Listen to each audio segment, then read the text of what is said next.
ঈদকে সামনে রেখে আবারও ঊর্ধ্বমুখী নিত্যপণ্যের বাজার। মাছ, মুরগি, চাল সহ বেশিরভাগ ভোগ্যপণ্যের দাম বেড়েছে। পেঁয়াজ, আলু, সবজি, ডিম সহ কয়েকটি নিত্যপণ্যের দামে স্বস্তি থাকলেও বেড়েছে বেগুন, পটল সহ গ্রীষ্মকালীন সবজি। আরও জানাচ্ছেন বিপুল দেব রায়। আবারও লাফিয়ে বাড়ছে ভোগ্যপণ্যের দাম। বাজারে লাগাম টানতে সরকারের নানা উদ্যোগ সত্ত্বেও স্বস্তিতে নেই বলে অভিযোগ ক্রেতাদের।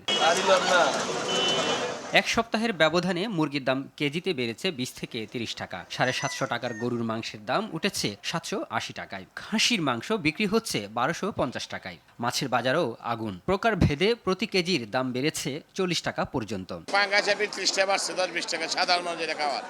তেলাপিয়া 10-20 টাকা বাড়ছে।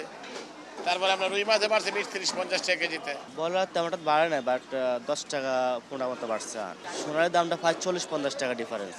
মুরগির দাম তো আগে একটু কম ছিল কিছুদিন আগে, আজকে আবার হঠাৎ করে বেড়ে গেছে। রমজানের থেকে একটু দাম মনে করেন একটু কমই আছে। রমজান উপলক্ষে খাসি আপনার 1250 টাকা কেজি। চালের দামও স্বস্তি ফেরেনি। সব ধরনের চালের দাম বেড়েছে কেজিতে 3 থেকে 8 টাকা। ক্রেতারা বলছেন অসহনীয় পর্যায়ে চলে গেছে চালের দাম। গত কয়েকদিনের তুলনা ভাই মিনিকেটের চাউলটা আকাশ ছোঁয়া দাম বেড়ে গেছে।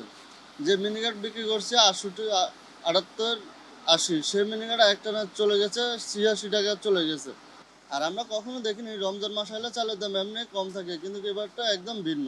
বর্তমান চালের বাজারটা একটু বেশি, প্রত্যেকটা চালই কেজি প্রতি 5 টাকা থেকে 8 টাকা বেশি। এবার রমজানে পেঁয়াজ, আলু, সবজি, ডিম সহ নিত্যপণ্যের দাম কিছুটা স্বস্তি থাকলেও পটল, ঢেঁড়স, করলা, বেগুন সহ গ্রীষ্মকালীন সবজির দাম ঊর্ধ্বমুখী। বড় বানানি লাগে নিচে একটা বেগুন দাম নিচে 22 টাকা, 20 টাকা দিছি। বিপুল দেব রায়, RTV, ঢাকা।